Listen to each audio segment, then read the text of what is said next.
The Ukraine conflict looks to escalate. Good afternoon, ladies and gentlemen. This is another declaration of truth from your host, Terry A. Hurlbut. Russia isn't fooling around in Ukraine, and neither, apparently, are ethnic Russians in eastern Ukraine. Yesterday saw announcements of referenda, or plebiscites, in at least 4 regions, all to consider joining the Russian Federation. Today, Vladimir Putin announced a partial mobilization involving at least 300,000 reservists. And in Germany, a member of the Bundestag issued a strange warning, short on detail, of something memorable that will happen on the day after voting on these referenda is scheduled to begin. Now, what does that Bundestag member know, and who told him? Before we answer that and talk in detail about what's happening in Ukraine, I do want to shout out to the prime sponsor of this channel, which is Conservative News and Views. Link in the description. Be sure to check out the awesome CNAV Store. Scroll down near the bottom for that link. Lots of great merchandise there, including this t-shirt that I have chosen for today, which reads, "I need new conspiracies, as all the old ones came true." Now, that's meant to be funny, as in hilarious, but stick with me to the end, because I want to talk about something that is not hilarious at all, but strange. Very strange. One more thing. If you like what you're about to hear, you can like this video. You can also click the bell icon to get a notice every time I send out a new one. In fact, do you see the new icon, the heart shape with the US dollar sign in it? That's the super thanks icon. If you really want to keep these videos coming, click on that and leave me a tip. Any currency will do. Well, maybe not rubles, because they have to go through gold and they're not even on the same exchange anymore. All right, ladies and gentlemen, the briefing will now begin. Most of the intelligence I have on the Ukraine referenda and the Russian mobilization comes from the Telegram channel Intel Slava Z. I've left a link in the description to that channel. Dr. Steve Turley uses them frequently as a source on his own Telegram channel. The news on referenda on admission to the Russian Federation broke yesterday, September 20th. Donetsk, Lugansk, Kherson, and Zaporozhye have all expressed a desire to hold these referenda. These regions are in eastern Ukraine and have always been at the center of the Russian Special Military Operation, or SMO. Intel Slava Z describes the likely result of the votes, which they clearly expect to be da, which means yes in Russian. Quote, "What will Russia get after the referendum?" Referendum singular. "Russia will add 5 to 6 million new citizens. In the future, when refugees begin to return, the total population of the new regions may grow to 8 to 9 million people. The area of the liberated territories where the referendums will be held is about 113,000 square kilometers. Now, by the way, that works out to 43,600 square miles. Just saying.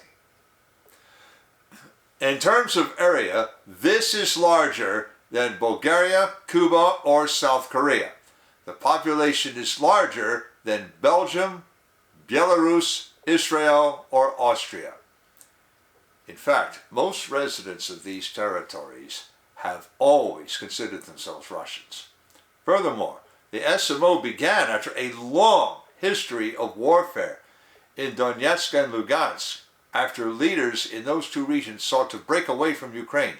Denis Pushilin, the head of the Donetsk People's Republic, made this position clear. He said, and I quote, "For more than 3,000 days, we fought for the right to be part of Russia," unquote, Denis Pushilin.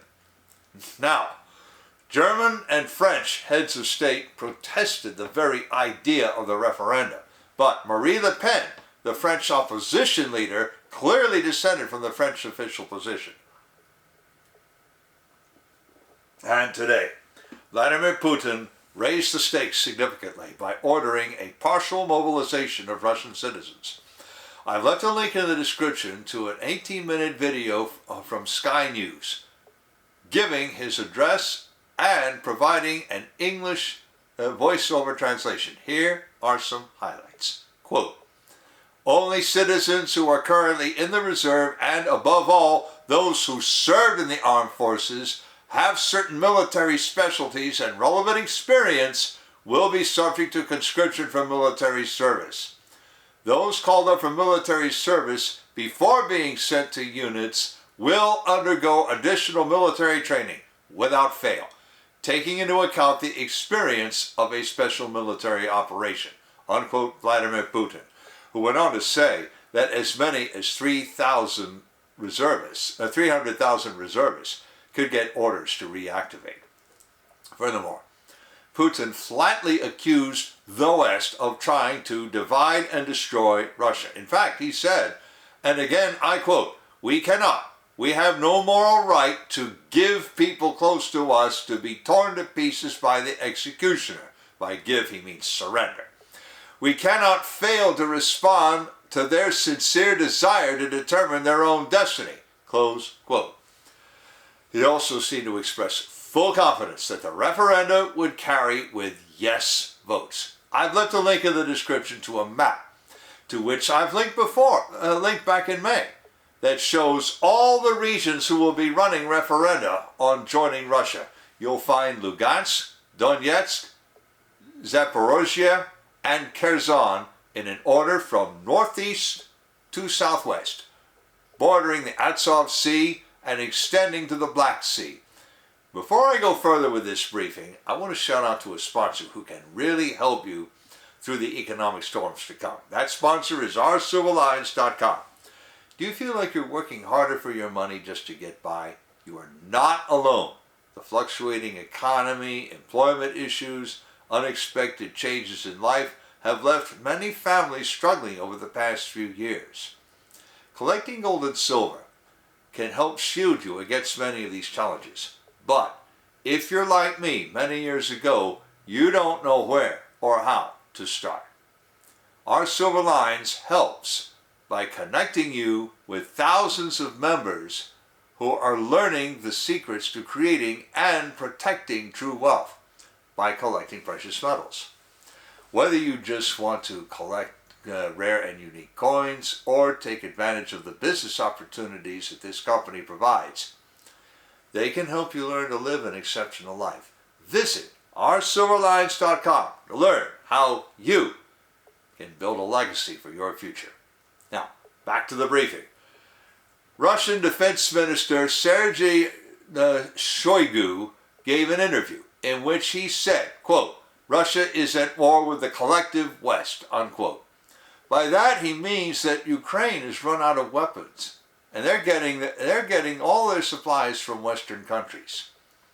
Putin appealed directly to Russian patriotism and the spiritual connection of all Russians to their motherland, or Rodina, as they say it in Russian. Quote, "To be a patriot is the essence of the nature and character of the Russian people. Now, during the SMO, our heroes, soldiers, and officers are showing precisely such higher human qualities," unquote, Vladimir Putin. Now, whatever you think about whether his cause is just or unjust, I put it to you that the United States could use a leader like him who appeals to patriotism and makes it mean something. And we had one. His name is Donald J. Trump. Though actually, Putin wasn't saying anything new. Victor Bolenko, who defected from what was then the Soviet Union in 1976, told the CIA that the Soviet army would repulse any invasion, and they would do so to defend not communism per se, but the motherland. He said to add, to which they are spiritually bound, no matter how ill it may have served them. Now, what is new, apart from a possible escalation, is Putin's appeal to Russian civilization and Russian heritage. True, he appeals to a sense of justice and liberation of the four regions involved. but that's mainly because ethnic Russians constitute clear majorities in the regions he named. All this is in line with a desire Putin has had all along to make Russia a civilizational state. A state like that would embrace all things Russian and all who call themselves Russian. Putin has not made clear the full extent of his territorial ambitions. This much is clear enough. He's not interested in conquering the world or even conquering all of Europe. But when it comes to defending ethnic Russians, he will not back down. President Biden harangued the United Nations today, accusing Russia of violating the basic principles of the UN Charter. And he also accused Putin of making reckless nuclear threats. Now, stop right there. This is what Putin actually did say. Quote, "When its territorial integrity is threatened, Russia uses all available means, and this is not a bluff." Unquote, Vladimir Putin. Well, if you play the video I mentioned, you'll see that he said that right after he accused the West of what he called nuclear blackmail. Now, voting on the referenda will take place September 23rd through September 27th, according to the Moscow Times. That organ carries a snapshot of a campaign poster in Kherson from the Russian Telegraph Agency, which is now re-abbreviated TASS, even though it has nothing to do with the Soviet Union. It shows part of a message, and it's in Cyrillic, but I can translate it roughly. I quote, "Russians and Ukrainians, one people, united in the whole." Close quote. Now, those dates might or might not be significant for another reason. On Friday, September 16th, a member of Germany's Bundestag said this: "Dear colleagues, this 24th of September 2022 will be a day that remains in our memories. It's a day we will say, I remember exactly where he or she was." Close quote. I've left links in the description to 2 tweets carrying video of that member's remarks. And the head of We Love Trump updated his report that included those 2 tweets with a message from a reader confirming the translation as I just gave it. Another detailed tweet, to which I also have left a link in the description, offered a more extensive translation. "Our lives will change forever," he is supposed to have said. Now, what can that Bundestag member have known last week? And who told him? Well, several Reddit users seem to have assembled images of every bulletin they could get their hands on referring to September 24th, and they included an allegation that city officials in Denver, Colorado were handing out emergency supplies and telling them to prepare for an event on that date, where they didn't say what it would be, a call for volunteers to take part in a mass casualty simulation in Oskaloosa, Kansas, and a similar mass casualty simulation to take place in the UK involving the National Health Service. But whoever assembled that montage missed something. The UK announcement had a date of Friday, September 24th. Now, that can only mean September 24th, 2021, not 2022, because September 24th, 2022 is a Saturday. So, that montage might have no more significance than somebody assembling what they thought were other and current clues.